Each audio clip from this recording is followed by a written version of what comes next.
شوکه شدم وقتی این مصاحبه رو دیدم. مصاحبه مدیر وبسایت خانمی راجع به درآمدش از وبسایت. 150 تا 1000 سشن. بعد مثلا 5 میلیون همت که میگی 5 همت نه میلیون همت 5 میلیارد تومان یعنی دیگه عملا نه دیگه میشه 5000 میلیارد تومان 5000 میلیارد تومان همت. آره چند هزار دلار میشه حدودا 115,000 دلار. بیا راحت کنیم تا دلار 50,000 تومان فرض کنیم میشه 100 میلیون دلار. 100 میلیون دلار. واو.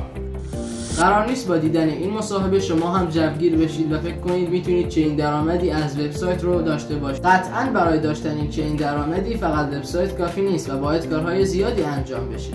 در واقع مسیر درستش اینه: برندسازی با استفاده از سوشال مدیاهایی مثل اینستاگرام، سیستم سازی فروش از سوشال ها با استفاده از وبسایت، استفاده از کانال های فروش مثل تورو و ایمارس و یا حتی سایت های رایگان، مایه‌گذاری در وبسایت برای رسیدن به یک فروش پایدار و در نهایت گرفتن مشتری از گوگل و در نهایت توسعه بیزنستون با استفاده از سیستم سازی و تیم سازی. اگه دوست داشتی ما رو دنبال کن. قول میدیم تو این مسیر محکم کنارتون باشیم.